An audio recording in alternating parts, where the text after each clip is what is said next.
The moving truck groaned to a stop in front of the quiet suburban house as the afternoon light stretched across the street like something unwilling to leave. Maya stepped out first, holding a cardboard box tight against her chest, scanning the neighborhood that would now hold her new life. Everything looked perfect in the way places often do when they are hiding something. Lawns were trimmed with careful precision, curtains hung like closed secrets, and the air itself felt too still, as if the street was listening. Across from her new home, a man stood on his porch. He was older, neatly dressed, and smiling in a way that seemed practiced but effortless. He lifted a hand in greeting before she even noticed him properly, as though he had been waiting for this exact moment of arrival. Her mother, still inside the car, lowered the window slightly and studied him with a quiet caution that Maya did not yet understand. "That's Mr. Harlan," her mother said softly. "Be polite, but careful in places where people know too much but say too little."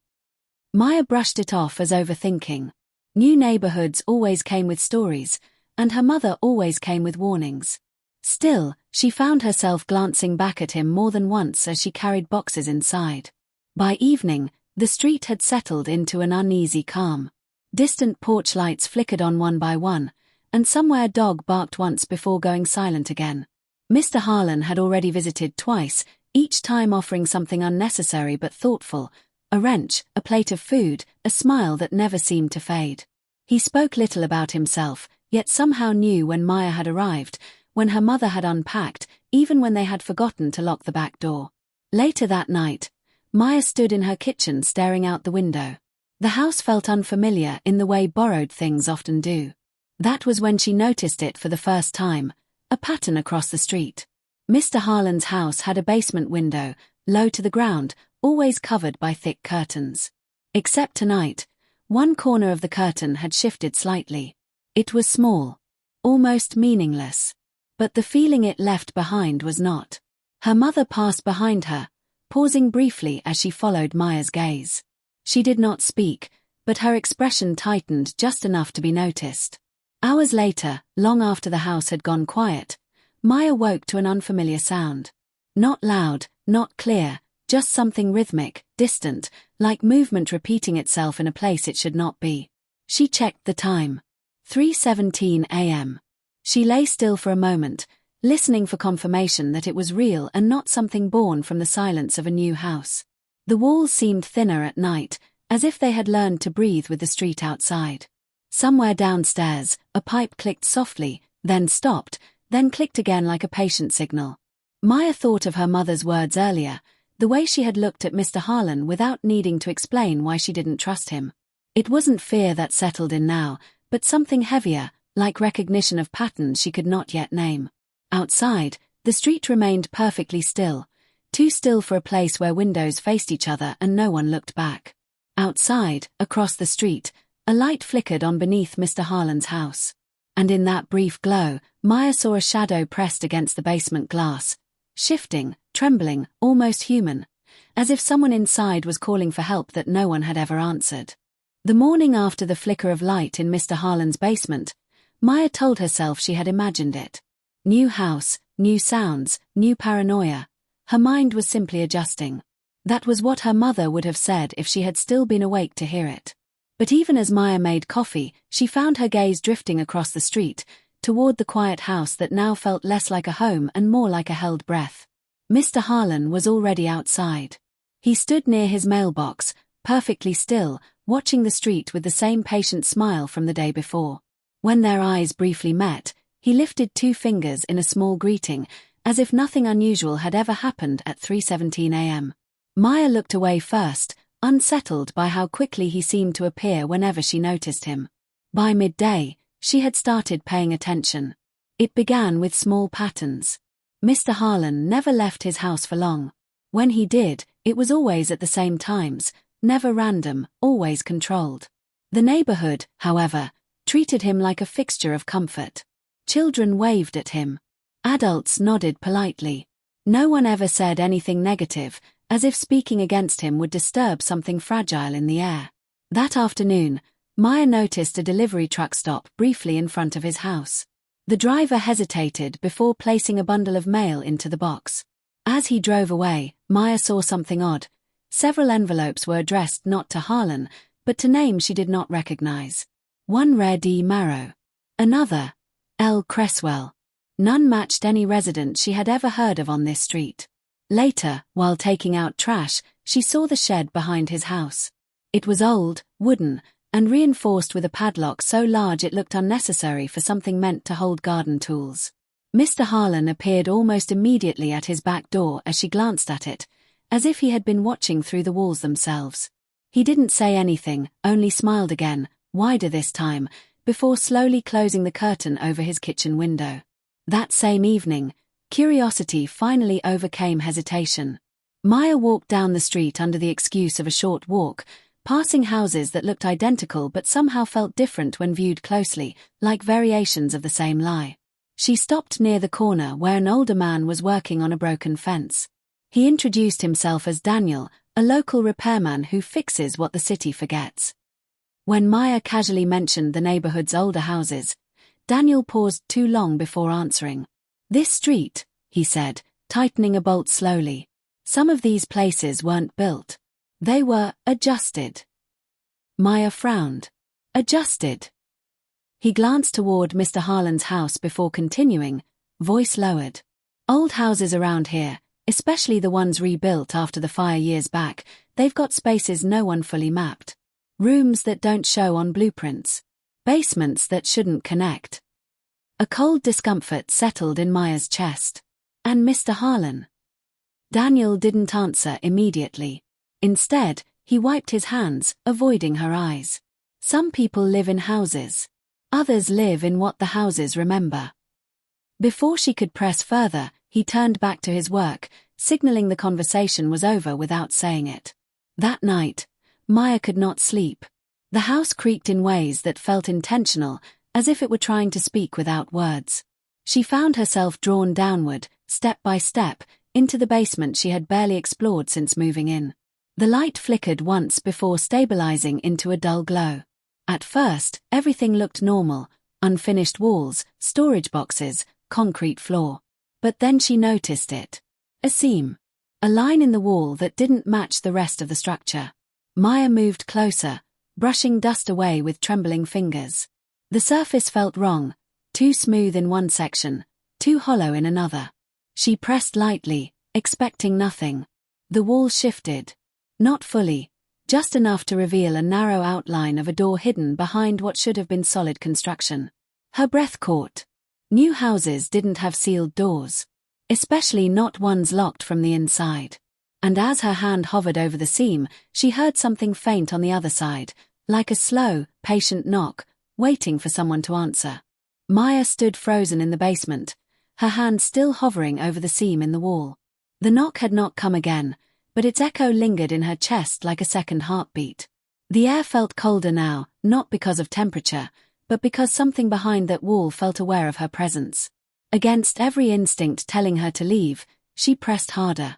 The hidden panel shifted with a dry, reluctant sound, as if it had not been opened in years, maybe decades.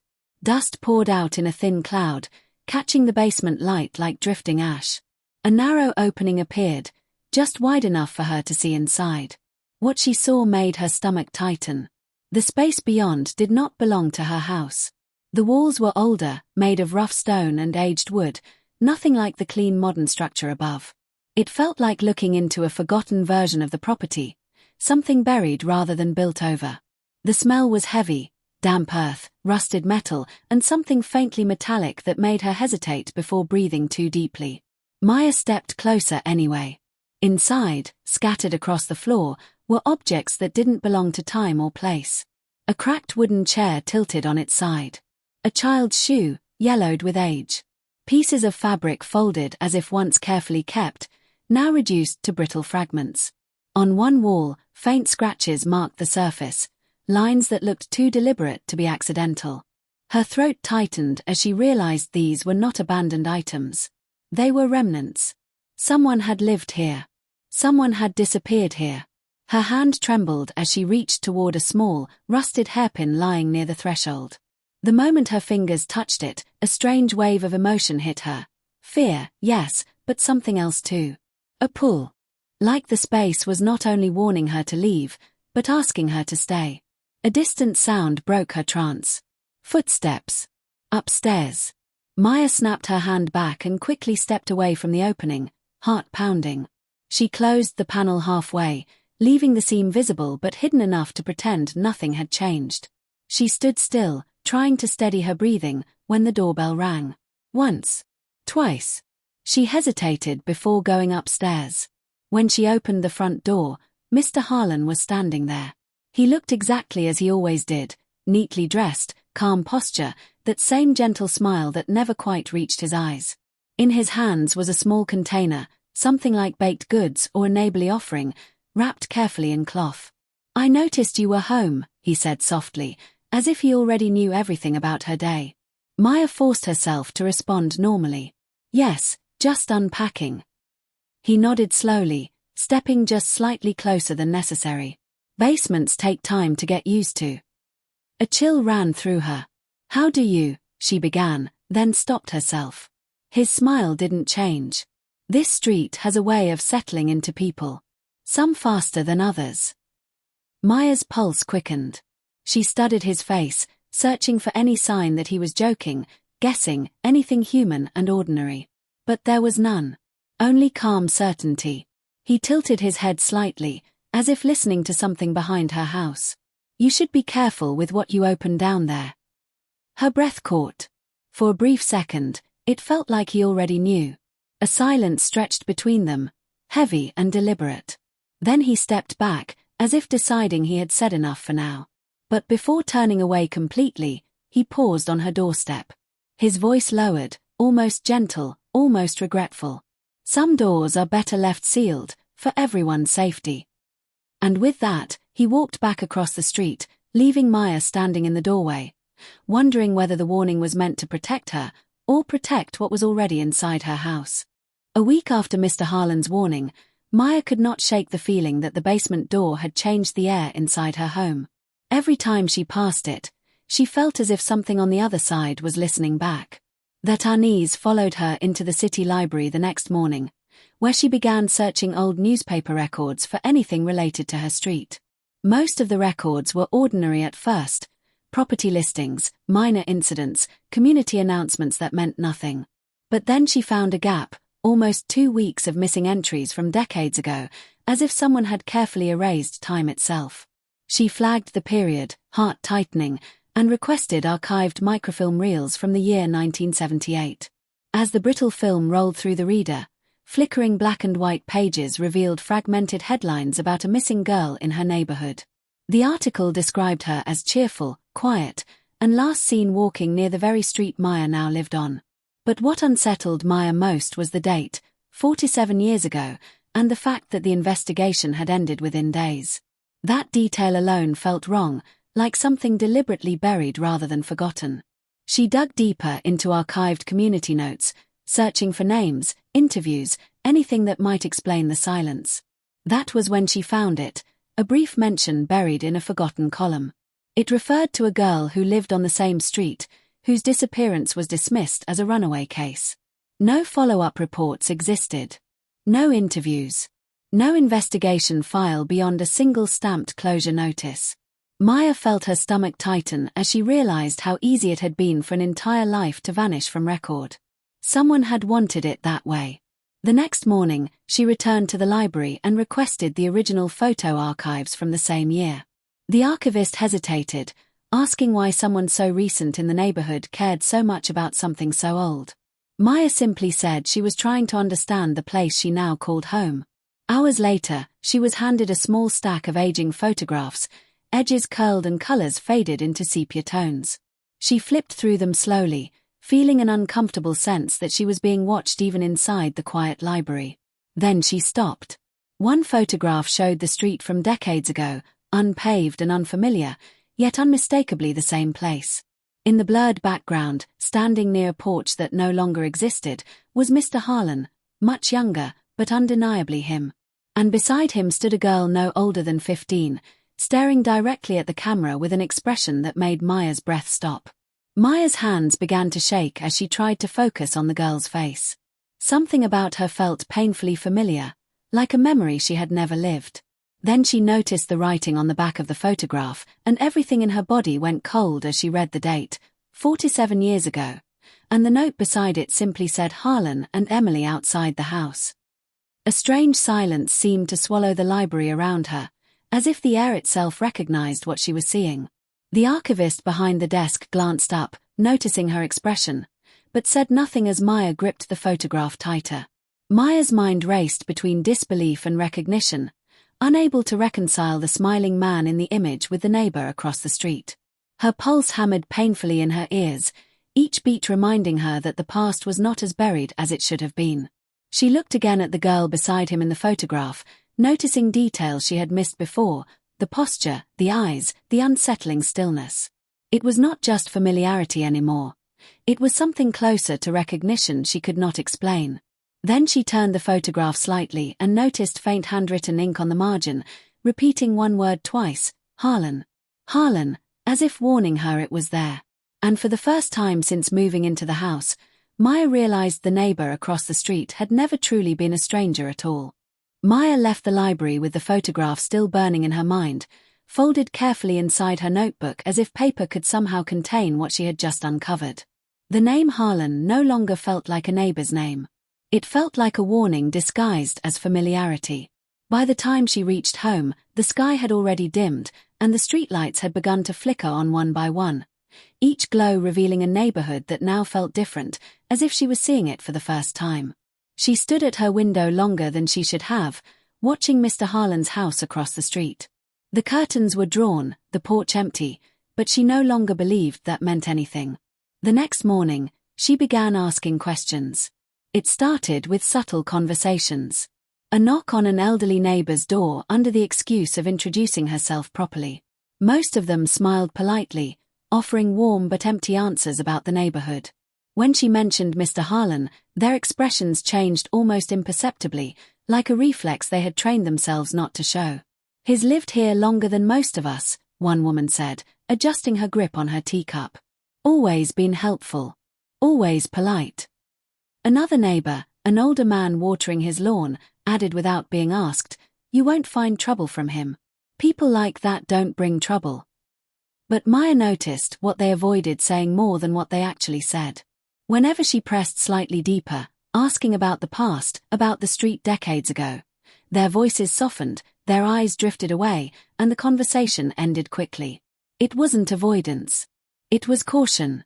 As if speaking too much might bring something back. That afternoon, she visited a retired man named Gordon Hale, a former police officer who had lived on the street for over 50 years. His house was quieter than the others, almost intentionally so, like a place that had learned to keep secrets better than people did. When Maya mentioned the missing girl, Emily, his face tightened immediately. "I thought that case was closed," he said slowly, setting down his newspaper. "It was," Maya replied. "But why so fast? There was barely any investigation." Gordon leaned back in his chair, studying her carefully. For a moment, he said nothing, only the faint ticking of a clock filling the silence between them. Then he spoke, voice lower. "Sometimes cases don't end because they're solved. They end because someone decides they're over." Maya felt a chill crawl up her spine. Who would decide that? The retired officer hesitated, as if weighing something invisible. His eyes shifted toward the window, toward the street outside. "There were files," he admitted finally. "Reports that never made it past review. Witness statements that disappeared. Back then, it wasn't uncommon for things to get redirected." Redirected by who? Maya pressed. He didn't answer immediately. Instead, he stood up slowly and walked toward a cabinet, pulling out an old folder. The paper inside was yellowed, edges softened by time. He placed it on the table but didn't open it right away. "I wasn't the one who closed it," he said quietly. "But I saw who did." Maya's breath caught. Gordon opened the folder. Inside were official documents, stamped and signed. But one name appeared repeatedly in authorization notes, approval signatures, and final closure reports. A name that made Maya's stomach drop because she had seen it before, on mailboxes, in conversations, across the street. Harlan. She stepped back instinctively. That's impossible. He couldn't have been. Gordon interrupted her gently but firmly. He wasn't just a neighbor back then, he said. He was involved. Deeply involved. But what surprised everyone wasn't that the case closed. He paused, his voice lowering further. It was who signed off on the final shutdown. Maya looked at the document again, her hands shaking as she followed the signature line to the very bottom corner. There, clearly written in faded ink but unmistakable in its authority, was another name attached to the final authorization. A name still alive today. A name that belonged to someone still walking freely on her street. And as she read it, she realized with a growing sense of dread that the investigation into Emily's disappearance had not just been buried. It had been deliberately erased by someone who never left the neighborhood. Maya did not sleep after leaving Gordon Hale's house. The folder's final page kept replaying in her mind, especially the signature that tied everything back to the same man standing across the street. The idea should have felt impossible, absurd even, but instead it felt like confirmation of something her body already understood before her mind accepted it. By the time night settled over the neighborhood, she found herself standing at the basement stairs again. The air felt different this time, heavier, as if the house was holding its breath. Every step downward creaked louder than before, each sound stretching unnaturally through the silence. The sealed door behind the wall waited exactly where she left it. It seemed still visible like a scar that refused to heal. Maya hesitated only once. Then she pushed it open again. The hidden space beyond looked unchanged at first glance, the same stone walls, the same decayed furniture, the same unnatural stillness that did not belong in a modern house. But now she saw it differently. Now she looked for patterns instead of fear alone. She moved slowly, scanning every corner, every shadow, every uneven surface. That was when she noticed it. The floor. Near the far corner, where dust gathered thickest, the wood panels were misaligned, too new compared to the surrounding decay. Kneeling down, she pressed her fingers along the edge. A hollow sound responded beneath her touch. Her pulse quickened. Using a metal rod from a nearby broken structure, she pried at the boards carefully. One by one, they lifted with a reluctant groan, revealing a dark space beneath. A second layer. A place hidden even deeper than the first. The air that rose from below was colder than anything she had felt in the house so far. Maya shone her phone light into the opening. What she saw made her stomach twist. The space beneath was not natural. It was carved out intentionally, tight, enclosed, reinforced in a way that suggested purpose rather than construction. Old restraints hung loosely from rusted hooks embedded in the wood. Scratches marked the underside of the floorboards above, deep and uneven, as if something or someone had once clawed upward repeatedly. In one corner lay remnants that should not have survived time. A torn piece of fabric. A broken comb. A child's bracelet dulled with age. Maya stumbled back, pressing a hand to her mouth as nausea rose sharply in her chest. This was not abandonment. This was containment. A slow realization settled over her. This space had been used. Not once. Not briefly. But for a long time. Days passed in silence that had weight. Years passed in silence that had memory. She backed away from the hole, her breathing uneven, trying to convince herself she had gone too far, that she had crossed into something her mind was misinterpreting. But the house seemed to disagree. The silence around her felt attentive now, as if it had noticed her understanding. That night, she did not return upstairs immediately. She stayed near the hidden door for reasons she could not explain, sitting on the cold basement step, listening. At first, there was nothing, only the hum of distant pipes and the soft settling of the house. But as midnight passed, the silence changed. It became layered. Not empty, but occupied. A faint sound drifted upward from beneath the floorboards. At first, it resembled movement, slow, uncertain, like something shifting in a confined space. Maya froze, her body refusing to react before her mind could confirm what she was hearing. Then it came again. Closer. Deliberate. Scratching. Not random. Not mechanical. Intentional. Maya stood slowly, her eyes fixed on the exposed gap in the floor. The sound continued, rhythmic now, as if something beneath had become aware of her presence above. Her throat tightened as she whispered, "Hello." The scratching stopped. For one brief moment, everything went still. Then, from directly beneath her feet, a voice rose through the narrow gap, fragile, distorted, but unmistakably human. It spoke her name. Maya did not move for a long time after the voice spoke her name from beneath the floor. The silence that followed was not empty anymore. It felt occupied, as if whatever was down there had retreated just enough to listen again. Her breath came in shallow fragments, and every instinct told her to run upstairs and never return. But she didn't. Instead, she covered the opening with the broken boards as carefully as she could, hands trembling so badly she had to redo it twice. When she finally stood, the basement felt different again. Not just cold, not just old, but aware. By morning, she told herself she would find answers outside the house, away from the suffocating pressure of what she had heard. But the street had changed its rhythm too. Mr. Harlan was waiting. He was outside her gate before she even stepped onto the porch, holding a small box of tools as if he had been invited. His smile was exactly the same as always, calm, steady, unchanged by time or circumstance. "I noticed your porch light stayed on late," he said gently. "Thought you might need help with something." Maya stiffened immediately. "I didn't ask for help." "No," he replied, almost kindly.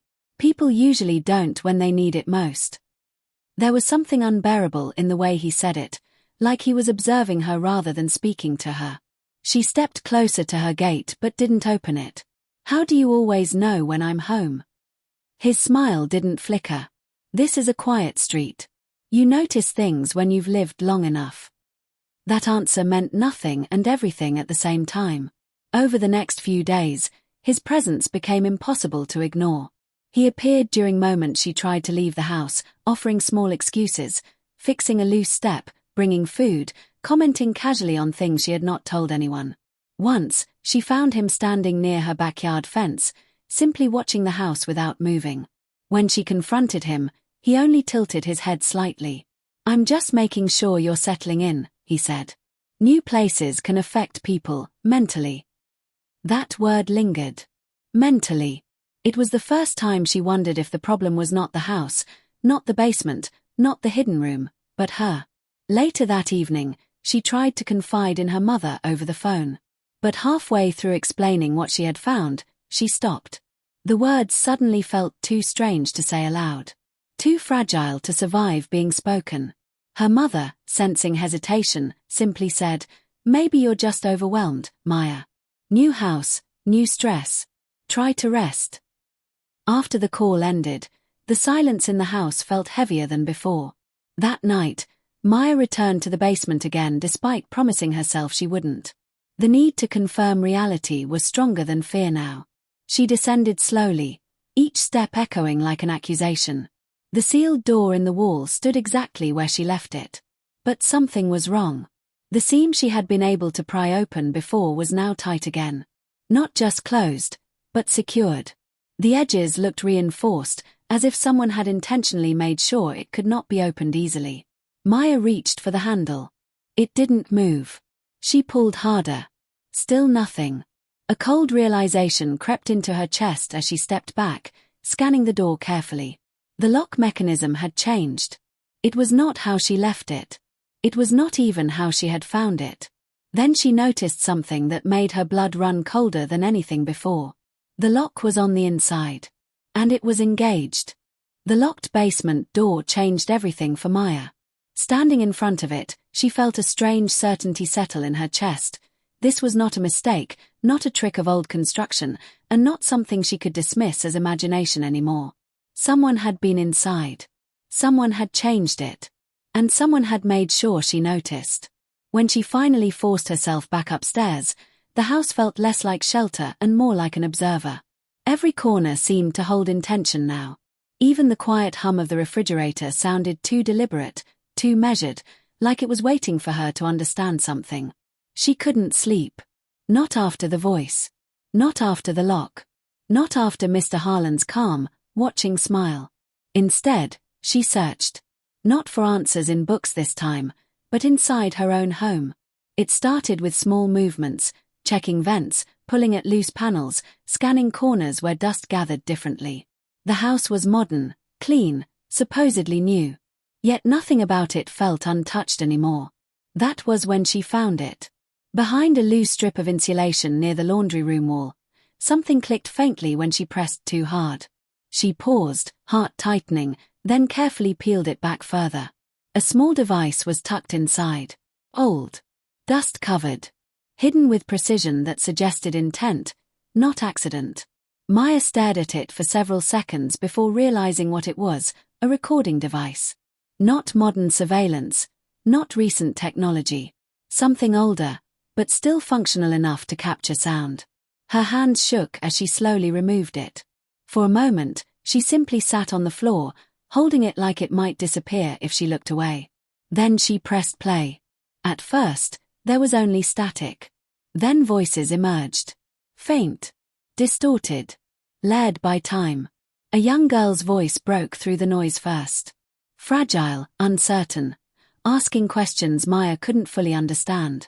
Words like "why here" and "let me go" slipped through in fragments, torn apart by interference. Then another voice responded. Older. Male. Calm. Too calm. It's okay, the voice said gently. You'll understand soon. This is safer this way. Maya's stomach tightened as she listened. There was no anger in his tone. No urgency. Only patience, like someone explaining something inevitable. The girl's voice returned, weaker now, repeating a name softly as if it was the only thing anchoring her reality. Then silence. Then breathing. Then the man again. I told you, he said, almost fondly. No one will come looking the way you think they will. Maya felt her fingers go numb. This wasn't random. This wasn't one incident. This was structure. Repetition. Control. Something sustained over time until it became routine. She pressed her hand to her mouth, realizing with growing horror that the house had not just hidden something, it had been part of it. The recording continued. More fragments. More days collapsing into each other. The girl's voice growing quieter over time. The man's voice remaining steady, unchanged, as if time had no effect on him at all. Maya leaned closer, forcing herself to listen even as her instinct screamed to stop. Then the sound shifted. A sudden interruption in the static. A different tone entered the recording. Modern, sharp, unmistakably clear compared to everything before it. Maya froze. She knew that voice. Mr. Harlan. There was no distortion now. No distance. Only presence. I noticed something, the voice said calmly, almost conversationally. She's starting to remember. The recording ended abruptly, leaving only silence in its place. The recording ended, but the silence that followed felt heavier than any sound Maya had ever heard. She sat motionless on the kitchen floor, the device still warm in her hand, as if it carried the residue of every voice it had captured over the years. The words she's starting to remember refused to fade, looping in her mind until they no longer felt like audio, but like a presence standing just behind her thoughts. For a long time, she didn't move. Then, slowly, she began to connect everything. The basement. The hidden room. The locked door from the inside. The girl's voice. The neighbor's calm tone that never changed, no matter the situation. It wasn't isolated. It was continuous. A system. A pattern. Maya spread out every piece of evidence she had collected on her dining table. Photocopies from the library archives. The photograph of Emily. The folder from Gordon Hale. Notes scribbled in urgency during sleepless nights. And now the recording device, sitting at the center like an accusation. As she studied everything together, something terrifying emerged, not in the details themselves, but in the gaps between them. Names appeared across decades in fragments. Missing girls. Unsolved disappearances. Cases quietly closed without explanation. Each one connected by geography. Each one tied, loosely at first, to the same street. The same radius. The same invisible boundary that seemed to follow Mr. Harlan wherever he existed. At first, it looked like coincidence. Then it looked like negligence. Then it became impossible to deny. Maya pinned everything onto a makeshift timeline on her wall. Dates stretched back nearly half a century. Photos, reports, and newspaper clippings formed a disturbing sequence, each disappearance spaced apart just enough to avoid suspicion, yet close enough to suggest repetition. All victims were female. All were alone when last seen. All were near this street. And all were forgotten too quickly. Her hands trembled as she stepped back from the wall. "This isn't one crime," she whispered to herself. "This is a pattern." The realization made her stomach turn. Mr. Harlan was not simply connected to Emily's disappearance. Emily was only one entry in something far larger, something that had been unfolding quietly in the background of ordinary life for decades. A history built on silence, on dismissal, on people choosing not to look too closely. Maya grabbed her phone that night and contacted the police. At first, she tried to remain calm, explaining only what she could prove: the photograph, the recording, the hidden basement, the archival inconsistencies. But as she spoke, she heard hesitation on the other end. Then skepticism. Then the familiar sound of polite dismissal disguised as procedure. Are you in any immediate danger?" the officer asked. "I don't think you understand," Maya said quickly. "This has been happening for years. Multiple cases. It's all connected to one man." "We'll log your concern," he interrupted gently. "But without direct evidence of a current threat, there's not much we can do at this stage." The call ended shortly after. Maya stared at her phone in disbelief. Outside, the street remained perfectly quiet, as if it had always known the outcome of such conversations. The next morning, she tried again. Different department. Different officer. Same result. Careful listening. Controlled concern. No urgency. Delay disguised as procedure. By afternoon, frustration had turned into something sharper, fear mixed with isolation. She was no longer just uncovering something. She was standing alone against something that had already been accepted by everyone else as normal. That evening, she checked her mailbox out of habit more than expectation. Inside was a single envelope. No return address. Her name written neatly on the front. Her hands shook as she opened it. Inside was a photograph. It showed the interior of her own house, taken that morning. And in the corner of the image, barely visible behind the reflection of a window, was Mr. Harlan, standing outside, watching the exact place where she was sitting now. The photograph fell from Maya's hands before she even realized she had loosened her grip. It landed face up on the kitchen floor, the image of her own home staring back at her like proof that privacy had never existed in the first place. Her pulse thundered in her ears as she stepped backward, every instinct screaming that she was being watched even now. She didn't hesitate this time. She gathered everything: photographs, printed archives, the recording device, the timeline, even handwritten notes, and shoved them into a folder. If the police would not listen, then she would force the truth into the only place it could not be ignored, directly in front of him. Mr. Harlan. For the first time since moving into the neighborhood, Maya crossed the street with purpose instead of caution. The air felt heavier with every step, as if the street itself recognized what she was about to do. His house looked no different from any other moment she had seen it. Quiet, orderly, patient. Too patient. She knocked once. No answer. Again. Still nothing. Her breathing tightened. She reached for the door handle, and found it unlocked. The door opened without resistance. Inside, the house was silent. Not empty silent, but controlled silent, like everything had been arranged to avoid disruption. The curtains were drawn just enough to filter the light into thin grey lines across the floor. Every object was exactly where it should be, as if the house was never meant to be disturbed. "Maya," a voice said calmly behind her. She froze. He was already there. Mr. Harlan stood in the living room, as if he had been waiting for her arrival without needing to hear her knock. No surprise. No tension. Only that same familiar smile, gentle, patient, unchanged. "You've been busy," he said, glancing briefly at the folder in her hands. Maya forced herself to speak. "I know what you did." He didn't react. Not even a flicker. Instead, he slowly walked toward a chair and sat down, as if this were an ordinary conversation between neighbors discussing the weather. "You've been looking at things the wrong way," he said softly. Maya stepped forward, shaking. Wrong way. There are missing girls. Records erased. A basement under my house, under other houses, and you've been there for all of it. For the first time, he looked at her directly, fully, without distraction. And then he nodded. Not denial. Acknowledgement. That's because you're only seeing moments, he said. Not structure. Maya's grip tightened on the folder. Structure.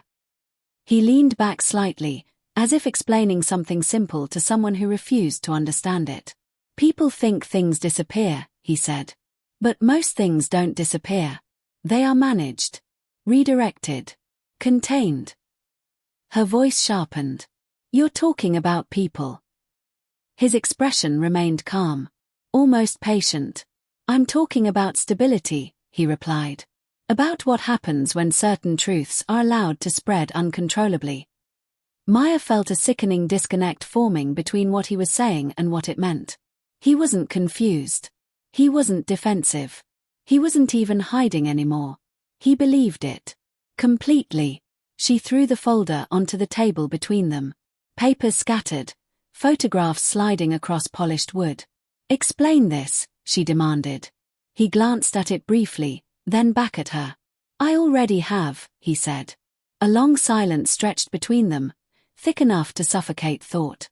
Maya realized, with growing horror, that she was not confronting someone trying to avoid consequences. She was confronting someone who had already justified them.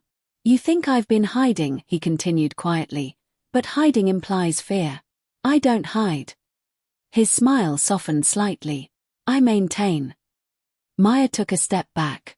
Maintain what? He stood slowly now, finally moving with intention instead of stillness. Balance, he said simply. The word hit harder than any denial would have. Her voice broke slightly. You're insane. For the first time, something almost like sadness crossed his face.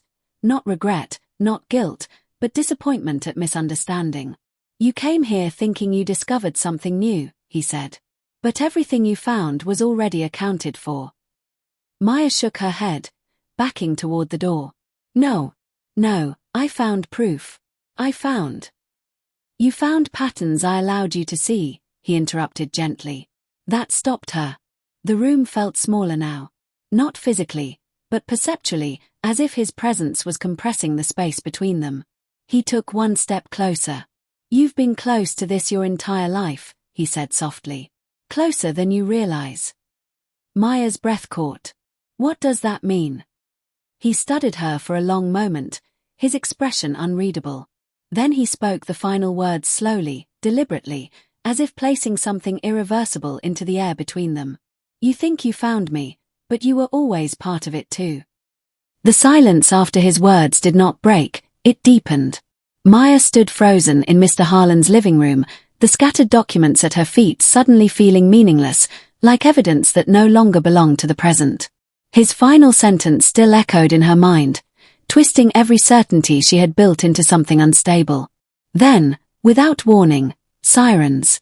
At first distant, then rapidly closing in. Blue and red lights spilled across the windows, painting the walls in fractured motion.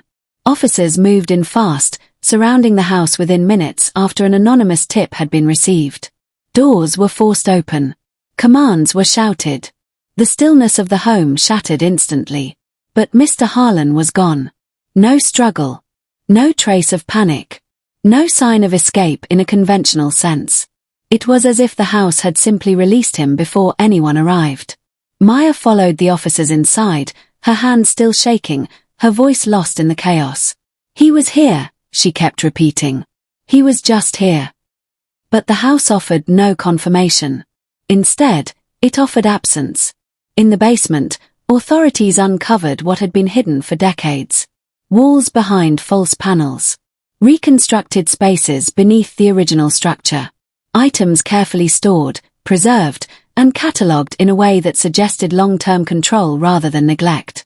Personal belongings belonging to victims whose names matched the forgotten records Maya had found. Evidence of multiple lives interrupted. Multiple disappearances connected by the same invisible thread. And yet, something did not align. There were no signs of forced entry consistent with a single timeline. No clear trace of continuous occupancy. No definitive footprint of a person living there in recent days. It was as if the structure had been used repeatedly, but never permanently tied to one fixed presence. As investigators moved through the rooms, Maya noticed something that made her stomach tighten again. Across every report being written, across every preliminary assumption forming in conversation, there was an unspoken gap. No one could confirm when Mr. Harlan had last been inside. No one could confirm he had left at all. Outside, the neighborhood remained disturbingly normal.